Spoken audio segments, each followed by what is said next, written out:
I'll ask you to. That's right. Tēnā koutou, good evening.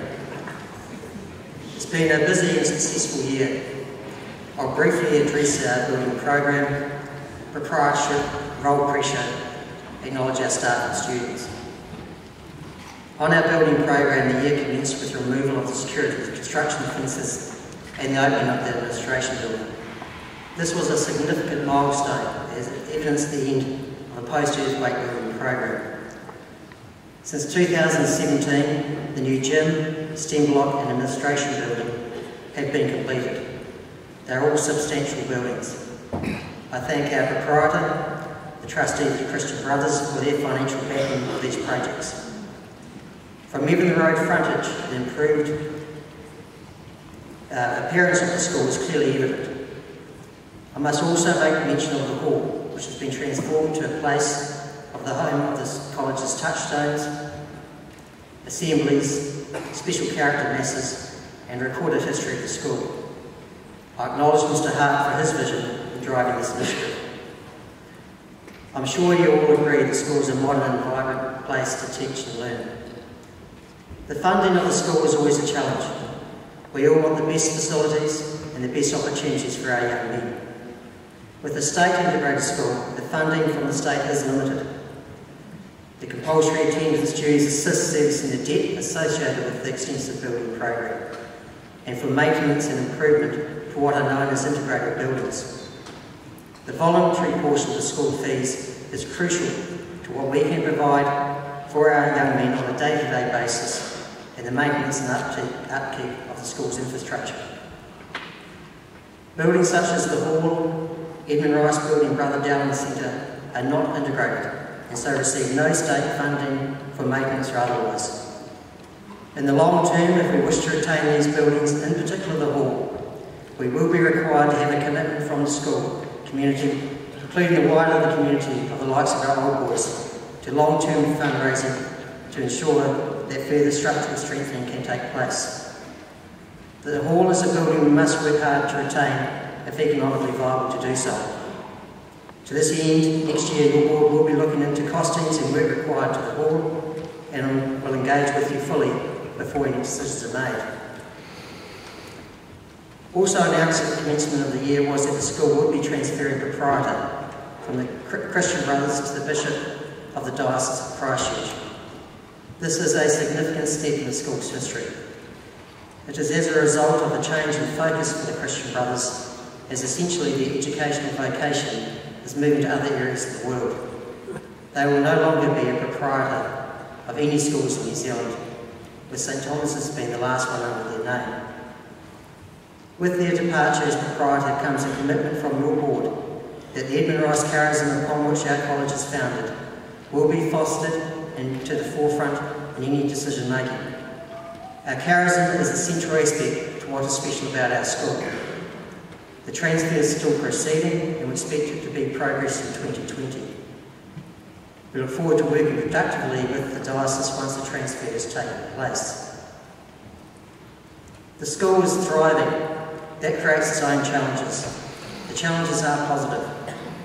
This year was the first time in my experience that an enrolment scheme was activated, as the number of preference students exceeded the places available. Our enrolment demand is not only due to the huge population growth in the south of Christchurch and Selwyn area, but I have little doubt it is also from the good reputation of the school. Families have many choices where to send their sons. Our school, founded on the Edmund Rice charism, is culturally diverse, uses restorative practices, has modern, flexible curriculum and teaching practices which look to engage the students. This, together with modern facilities, makes us an attractive option.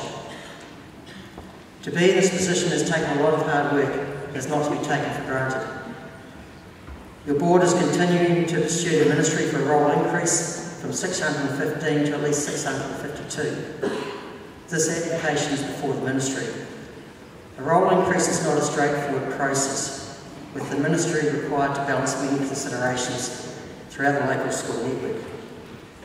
The number of 652 is one which had previously been agreed to between the Christian Brothers and the proprietors of the other Catholic secondary schools in Christchurch. Although we suspect that even with this figure, there will be roll pressure. It is, however, fortunate that our existing buildings allow sufficient teaching space for roll growth. And to my final point of our staff and students, the school can certainly not thrive without strong leadership. Mr. Hart and his leadership team continue to drive the school to high achievement across the entire spectrum of schooling life. The school is led with passion and with a commitment to what is in the immediate and long-term interests of our young men, whilst also balancing this with the well-being of staff. We acknowledge and thank you, Mr. Hart, for your leadership. The terror attack of 15 March had a significant impact on the Christchurch community, and the school itself is not immune from that. As you're all aware, as with all schools, we were placed into lockdown. Whilst the Ministry of Education is reviewing lockdown procedures, the school was as prepared as it could be for this.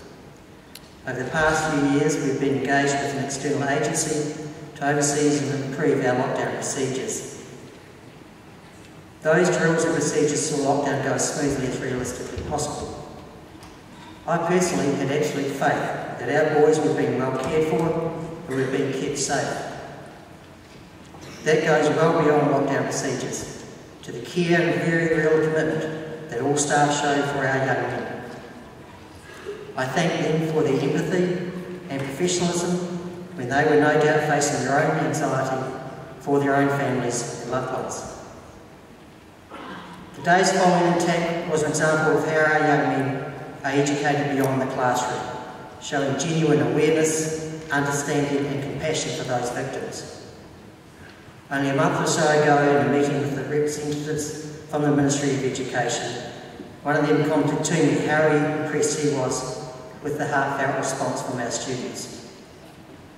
The reaction from our students is something that, as a school community, we should all be proud of.